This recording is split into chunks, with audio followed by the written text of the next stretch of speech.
पहाड़ों के बीच बसे एक गांव रानी बाग में जहां 2000 से भी कम लोग रहा करते थे और खूबसूरती ऐसी मानो स्वर्ग हो। बहुत ढूंढने के बाद श्रेया को ये गांव गूगल पर दिखा था। उसने अपना मन बना लिया इस गांव में जाने का। शहर से दूर वह निकल गए इस गांव की तरफ। काफी समय बाद हम सारे एक साथ घर से बाहर घूमने निकले हैं। बस अब हमारी यात्रा अच्छे से निकल जाए और हम खूब सारी यादें बनाकर यहाँ से घर लौटें। बेटा, अगर तू नहीं चाहती तो ये भी मुमकिन नहीं हो पाता। तेरे कहने के चक्कर में ही हम सारे आज बाहर निकल पाए हैं, वरना सब अपनी अपनी जिंदगी में इतने व्यस्त हैं कि किसी को किसी की पड़ी ही नहीं है। तूने अगर ऐसा प्लान नहीं किया होता तो हम सभी अभी भी वहीं अपनी जिंदगी में लगे रहते। हम प्रकृति के बारे में तो भूल ही गए थे। हाँ, बस आपकी बेटी ही तो करती है सब। मेरा तो कुछ मतलब ही नहीं है। आप लोगों के साथ रहने का तभी मेरा मन नहीं कर रहा था। यहाँ आने के बाद तो बस सब श्रेया श्रेया करते रहते हैं। नहीं बेटा, ऐसी कोई बात नहीं है। हम तो तुम दोनों को हमेशा समान ही प्यार करते हैं। वो तो बस बहुत दिनों बाद निकले हैं ना, तो पापा ने ऐसा बोला। तू नहीं आता तो हमारा मन कैसे लगता। सब तुझे प्यार करते हैं बेटा। कुणाल अपनी माँ की बात सुनकर खुश हो गया और वह सारे गाड़ी में बैठकर पहाड़ों से होते हुए रानी बाग की तरफ जाने लगे। श्रेया को पता ही नहीं था कि श्रेया के अंदर एक ऐसी जादुई शक्ति है जो कि आत्माओं को देख सकती है, क्योंकि शहर की भीड़ भाड़ में उसने कभी इन बातों पर गौर ही नहीं किया। पापा, और कितनी देर लगेगी वहाँ पहुँचने में? अब तो मैं भी थक गई हूँ। जाने कब हम वहाँ पहुँचेंगे, जाने कब फोटोज लेंगे और कब मुझे इंस्टा पर स्टोरीज डालने को मिलेंगी। तुम बच्चे और तुम लोगों की ये इंस्टा स्टोरीज, तुम तो बस इसी के लिए जी रहे हो जैसे। बस पहुंचने ही वाले हैं बेटा, थोड़ी देर और फिर डालती रहना जितनी स्टोरीज तुम्हें डालनी है। मैं तो लाइव जाऊंगा। मुझे स्टोरीज डालने में मजा नहीं आता। मुझे तो लोगों को दिखाने में मजा आता है कि मैं कहाँ घूमने गया हूँ, जैसे दूसरे मुझे दिखाते हैं। उनके पापा तभी ब्रेक मारकर गाड़ी रोक देते हैं। चलो चलो बच्चों, उतरो। हम लोग आ गए हैं, पहुँच गए अब। कुणाल और श्रेया खुशी से गाड़ी से उतरते हैं और जल्दी से अपना सामान होटल के रूम में रख देते हैं। फिर दोनों थोड़ा तैयार होकर 2 घंटे के अंदर ही पहाड़ों की तरफ सैर करने निकल जाते हैं। बेटा देखो, ज्यादा दूर मत जाना। हम दोनों कल से शुरू करेंगे।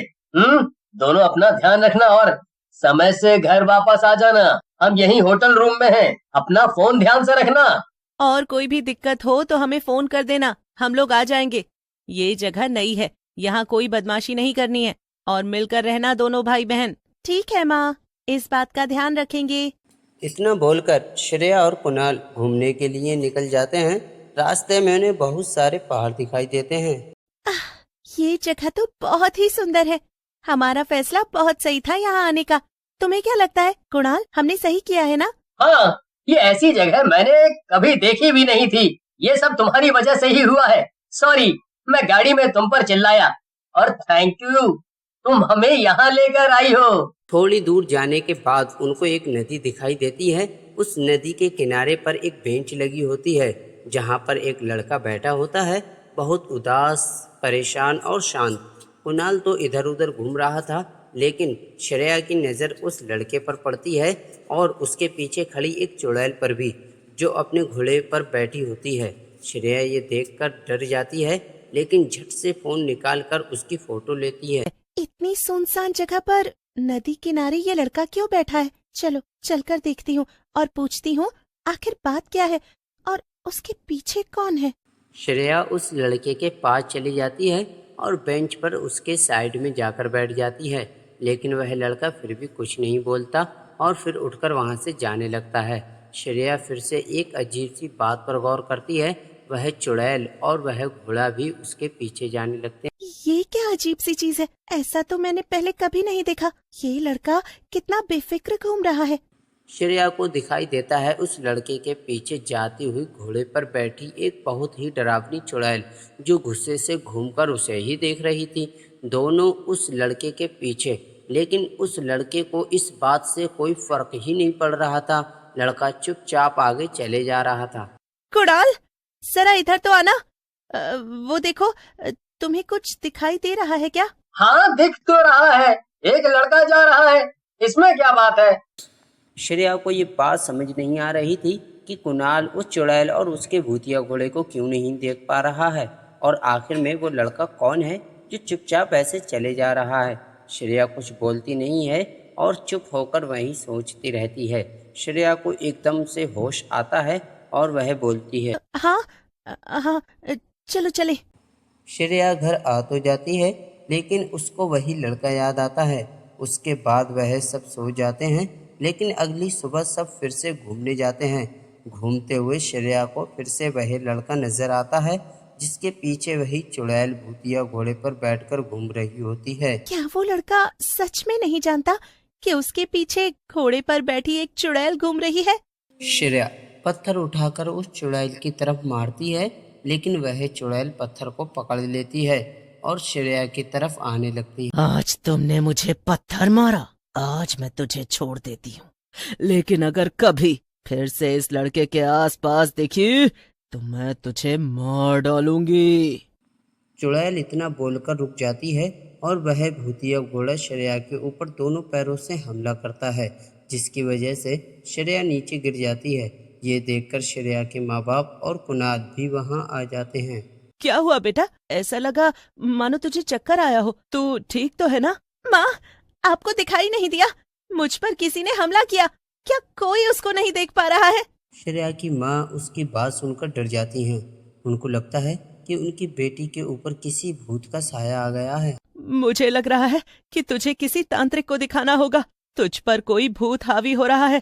क्या बकवास बातें कर रही हो माँ? ऐसा कुछ भी नहीं है। आप बिल्कुल ठीक कह रही थी। शायद थकावट से मुझे चक्कर ही आया होगा। मेरे ऊपर कोई भूत वूत नहीं आया है। श्रेया समझ जाती है कि उसके अलावा कोई भी उस चुड़ैल को देख नहीं पा रहा है। ये शक्ति बस उसमें ही है। वह फैसला करती है कि वह उस लड़के से जाकर पूछेगी कि आखिर माजरा क्या है। वो शाम को दोबारा उसी नदी के किनारे पर जाती है, लेकिन अकेले, और उस लड़के के साइड में जाकर बैठ जाती है। हेलो, मेरा नाम श्रेया है।